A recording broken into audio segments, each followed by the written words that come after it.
군에서 쿠데타 계엄 음모가 있었던 건데 이거 모르시나요? 이런 거 다 모르나요? 이렇게 중요한 논의가 됐는데 몰라요? 넘어가겠습니다.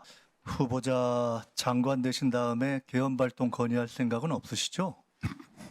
그냥 예 아니오만 해주세요. 없습니다. 오케이.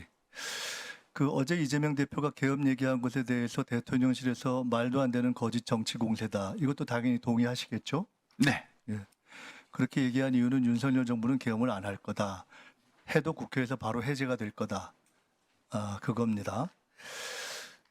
제가 얼마 전에 이렇게 얘기했습니다. 김영현 후보자를 국방장관에 갑자기 임명하려는 것과 대통령의 반국가 세력 발언은 김건희 여사의 감옥행을 막기 위한 계엄 준비 작전이다. 이것도 말이 안 되는 정치 공세라고 생각하시는 게 당연하겠죠? 동의하지 않습니다. 네. 오늘 그 얘기를 좀 해보겠습니다. 대통령께서 후보자한테 장관으로 가서 계엄 준비해라 이렇게 말씀하신 적도 당연히 없으시죠? 네. 네. 설령 계엄을 해야 할 상황이 온다고 해도 국회가 과반수 의결로 요구하면 바로 해제될 것이기 때문에 후보자도 사실상 계엄은 현재 불가능하다. 그것이 대통령실과 정부 여당 관계자들의 주장이기 때문에 이렇게 보셔서 그렇게 말씀하시겠죠? 네, 생각해 본 적 없습니다. 네.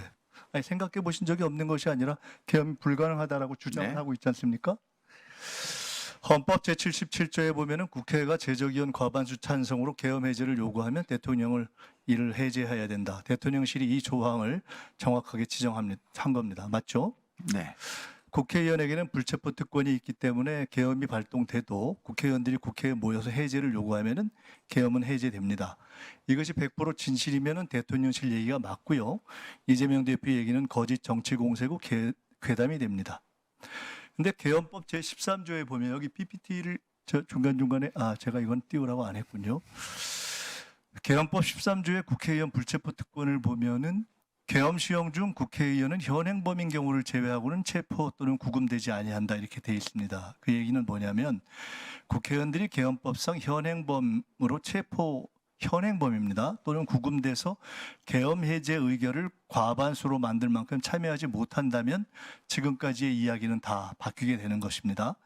이런 상황이 실제로 생긴다면 거꾸로 이재명 대표 이야기는 진실이 되고 대통령실의 이야기는 거짓이 될 수도 있겠죠. 자, 현행범의 정의는 뭘까요? 한번 저기 떠 있지 않나요? 네. 형사소송법상의 현행범 정의가 있습니다. 범죄를 실행하고 있거나 실행하고 난 직후의 사람을 현행범이라고 합니다. 그중에 1. 범인으로 불리며 추적되고 있을 때 4. 누구냐고 묻자 도망하려고 할 때. 형사소송법상 현행범의 정의입니다. 후보자께서 혹시 이거 말고 대한민국에서 현행범의 다른 정의를 알고 계신 거 없죠? 네, 처음 봤습니다. 네. 현행범은 범죄의 내용이 규정이 안 돼서 대단히 폭넓게 적용 가능한 개념입니다. 가령 누가 김건희 여사가 감옥에 안 가려고 계엄을 하자 그랬다더라. 이렇게 하면은 유언비어를 유포한 현행범이 되는 겁니다. 그 다음 PPT 한번 볼까요? 지금 저기 있는 대비계획이라는 것은 지금 소위 얘기하는 박근혜 정부의 계엄 문건이 대비계획 세부 자료입니다. 이 중에 13 자료가 떠 있을 겁니다.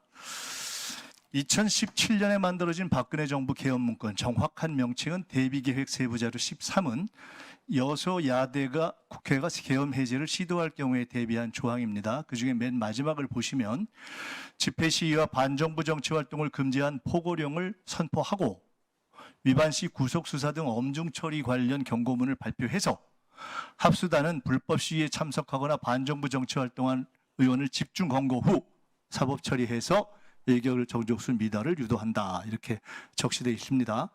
후보자께서는 2017년에 이 계엄 문건 작성에 관여하신 적이 당연히 없겠죠? 네, 그렇습니다. 이 문건 작성 사실은 2017년에 아셨습니까? 몰랐습니다. 모르셨겠죠, 당연히. 2017년 당시 후보자는 계급과 직책이 합참작전본부장이었던 것 같은데 맞습니까? 맞습니다. 2017년에 이 문건이 작성된 건 팩트인데 합참작전본부장이면 꽤 고위직인 후보자도 몰랐다는 겁니다. 즉 이 정도의 문건 작성은 극소수 외에는 군 고위 장성들조차도 몰랐던 게 당연하겠죠. 만약 후보자가 이 시점에 이걸 아셨다면 되게 황당하다고 하고 반대 이상하게 생각하셨겠죠? 네, 그렇습니다. 그렇겠죠. 만일 이 시점에서 권력 어디선가 계엄 논의가 있어도 정부 여당과 군 관계자 대부분이 모르는 것이 2017년 후보자의 경우를 비추어 봐도 당연히 정상이겠죠? 그렇겠죠. 자, 이 개헌 문건에 대해서 정부 여당 관계자들은 문재인 정부에서 요란하게 조사했지만 무죄가 났다 이렇게 이야기합니다. 자, 실제 내용을 보겠습니다. PPT 한번 띄워주세요. 추미애 전 대표가 민주당에서 개헌 문건을 제기했을 때 정부 여당이 지금처럼 아주 똑같이 펄쩍 뛰면서 부인했습니다. 결국 2017년 개헌 문건 작성은 사실이었습니다. 제가 당시 추미애 대표에게 제보했던 사람 중 하나입니다. 정부 여당이나 관계자들의 주장처럼 조현천 당시 기무사령관의 내란 예비 음모 혐의는 검찰에서 무혐의가 되었습니다. 왜? 문건은 작성되었지만 문건 작성만으로 실질적 내란 위험에 이른 것은 아니다. 이런 이유입니다. 그러나 조현천의 개헌 문건 작성 직권 남용은 현재 1심 재판 중이고 문건을 작성하고 은폐한 기우전과 소강원 당시 기무사 5처장과 610 부대장은 2심에서 유죄를 받았습니다. 그건 아시나요? 모르시나요? 예, 제가 관심을 이렇게 중요한 거 군에서 쿠데타 개헌 음모가 있었던 건데 이거 모르시나요? 이런 거 다 모르나요? 이렇게 중요한 논의가 됐는데 몰라요? 넘어가겠습니다. 이런 부분에 자, 그다음 관심이 PPT로 없었습니다. 넘어가겠습니다. 네. 띄워주세요.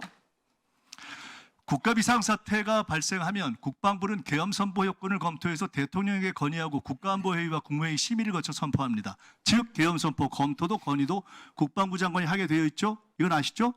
네. 자, 그다음 PPT. 헌법 77조와 계엄법 9조에 따르면 비상계엄 선포 시에 체포, 급음, 압수수색, 거주, 이전, 언론 출판 집회 결사에 대해서 국민의 기본권 제한이 가능합니다. 국방부 장관이 검토하고 건의하는 계엄의 중대한 권한입니다. 장관 되실 거니까 이건 아시겠죠? 예. 그다음 PPT 보여주시죠. 박근혜 계엄 문건에 의하면 비상계엄 당시에 사이버 유언비어 차단을 위해서 방통위가 주관하는 유언비어 대응반을 운영하고 시위 선동 등 포고령 위반자가 가입한 포털 사이트 SNS 계정 폐쇄 및 검거 사법 처리한다는 단계적 조치 사항에 나와 있습니다. 네, 제가 기억이 없습니다.